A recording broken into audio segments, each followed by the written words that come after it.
Hey guys, it's Saucy here. Today I'm going to be ranking the specialists in Black Ops 4, from the worst to what I believe are the very best. So you guys can be using the specialists that will give you the biggest competitive advantage every single game. And starting off at number 11 is Nomad, who quite frankly is just a weak specialist. His trip mines don't shut down an area like Torque's Razor Wire does, and they're completely countered by Flak Jacket, Armor, and Engineer. The dog is just an annoyance. It's honestly nothing more, and it's totally random whether the dog ends up getting 10 kills or even 0. There's also nothing that really separates a really good Nomad from a bad Nomad besides trip mine placement, which isn't a game changer anyways because it's one kill and then that door is opened up again. Next up at number 10 is Ruin. He's a good specialist in really niche situations, don't get me wrong, but niche isn't good. His grapple hook is only useful in a handful of situations throughout the game, such as getting to an objective or head glitch early on in the round, and his grab slam does a good job at clearing off objectives, but I just believe there's way better abilities in this game than the grab slam and grapple hook. At number 9 we have Battery, which in my opinion is the better Ruin. If you want to clear the objectives off quickly and efficiently, Battery is for you. With the War Machine and Cluster Grenade, she's the top tier specialist for Splash. The only real counter to Battery in the game is Flak Jacket, which will make enemies survive your cluster grenades or take a total of 2 War Machine shots, but when you can spam 6 shots into the objective, no perk is stopping that. Now at number 8 we have Zero. When she was first released, she was in my top specialist just due to how strong she was for a solo player and how annoying she could be with her EMP grenades and ice pick, but after her balance changes I find she's in a good middle position in the group of specialists. She can devastate enemy score streaks or equipment, but she is by no means overwhelmingly powerful anymore. But if your team is getting destroyed by enemy kill streaks, or if an enemy Torque is camping or defending an objective, just switch to Zero and you'll instantly turn that game around. Next at number 7 is Recon, and with Recon, Intel really does win wars. When played properly, he's a great support character, and he becomes almost a walking VSAT. With his Vision Pulse and Recon Darts, when trying to hold positions or capture objectives, his abilities can really give you the advantage in every fight, especially his Vision Pulse, which is essentially wall hacks for your entire team. But remember, you surviving when calling in your Vision Pulse is more valuable than you personally getting 5 kills, since if you die, your team no longer gets the benefits. So when calling it in, make sure you're in a safe location so your entire team can reap the benefits of your Vision Pulse for the entire duration. At number 6 we have Crash. He's a character that I mained since the game came out. I think I have about 30,000 kills with his assault pack, but I found he's just underwhelmingly weak in a ton of situations compared to the top specialists. He's better off in a Slayer type position when your team's just trying to get a ton of kills and kill streaks, but when the game's on the line, he's really not there to add anything extra to your team with his TAC 5 and assault packs.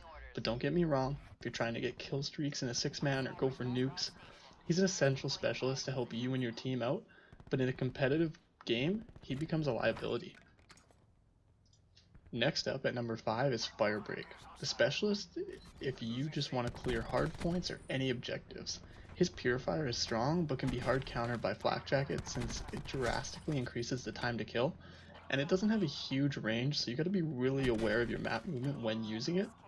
But where he really makes his money is his Reactor Core. With the insane range and damage it does, you can clear any objective in the game easy, and if they do survive, they're burned and unable to heal past the point of injury until a full 20 second passes, which is crazy long in a fast-paced game like COD, and essentially gives your team the objective for free for that entire time. At number 4 is Prophet, by far the most annoying specialist in the entire game. He grants you a free kill every time you earn a secret drone because even if the person it attaches to presses square, the animation is stupid long. On top of that, you can also use the secret drone to do those annoying camo challenges. It makes it 10 times easier just to get your headshots or your technical camos done when you get a free kill every couple lives.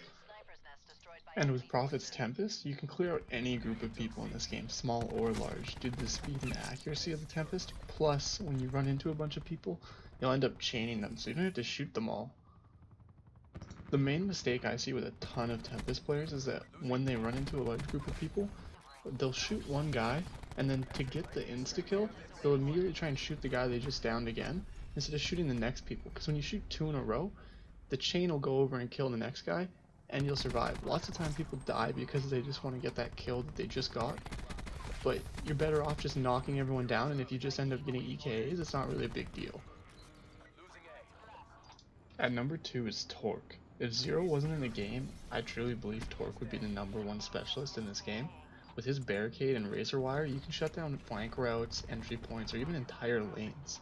And after his recent buff, which allows him to earn barricades faster, and it gives him more health, he's a menace in objective game modes, because he's essentially like having extra teammates to help you defend the points. And if you want to win, he should always be one of your first choices. On top of this, he's also an extremely high skill ceiling, meaning the distance between a good Torque and a bad Torque is absolutely game changing. There's many times I'm playing hardpoint and nobody on my team wants to play the objective, we'll be down 100 points, and I'll just switch to Torque, hop in the point, and I can basically win the game single-handedly for my team. The number 1 specialist is Seraph. Now I know that this is going to be a shock to a ton of people, but Seraph is hands down the best specialist in the entire game. Her Annihilator is crazy strong, and it's super easy to clear points with and can help you get your streaks really easy. But where she really becomes the best is the spawn beacon. I don't know how many times I've heard people say Seraph sucks or the spawn beacon is terrible, but it's too many. Her spawn beacon can take any game and turn it all the way around. If you have the bad spawn, run a flank route, and throw the spawn beacon in the better side of the map, now it's yours. When playing Anchor and Hardpoint, you can hold spawns way easier because it forces you to spawn back there even if you die, and your team is always going to spawn back there with that beacon placed. And in Search and Destroy, you get an extra life when you place on your spawn beacon. If your team isn't playing the objective, you can also force them to by having them spawn right on top of the objective you're trying to capture or defend. I could go on all day about the plays you can make with this equipment, and that's why she's ranked number 1. I think the main hate for Seraph is when you get someone that's not as good playing Seraph, because they don't really know what to do with the spawn beacon, and a lot of the time you can end up getting spawn killed because of it. Or sometimes they'll even put it where you're spawning. They'll just throw it down as soon as they spawn, but that's really not the use for it, and it doesn't help your team out at all. So she becomes basically a useless specialist to your team. And I understand that, but the skill ceiling on a good Seraph is amazing. You can do so many things with it, and I think learning to play it better can really help you become a better player and turn the tide when you're playing by yourself, because she's an amazing solo specialist because she can force everyone on your team to play the objective. With this updated list of specialists, I really hope you guys put to use the higher ranked ones to learn the ins and outs of their skill sets to help you win more games and personally do better. The main reason I wanted to make this video was League Play is coming out this month, and I really don't want to see anyone on my team running Nomad. Also, if you guys want tips on how to use each individual specialist to their maximum potential, let me know in the comment section below, because I can easily do that.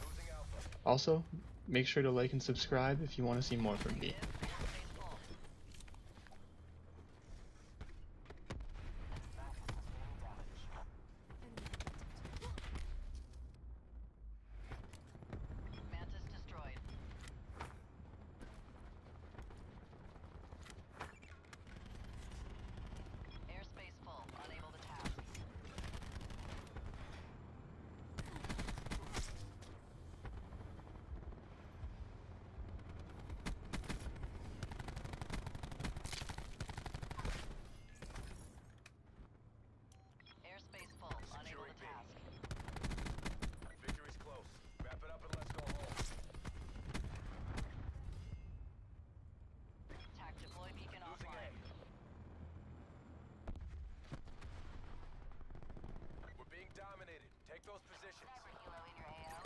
Securing C.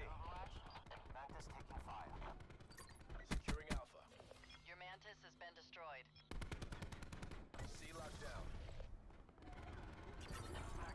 Taking B. Losing C.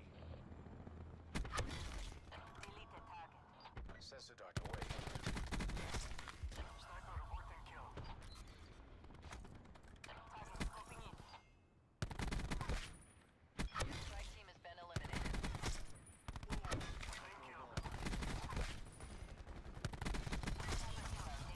Securing B.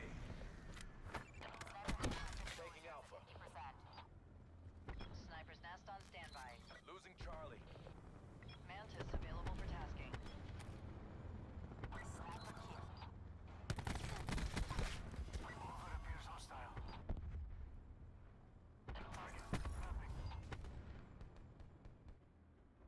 You make this look easy.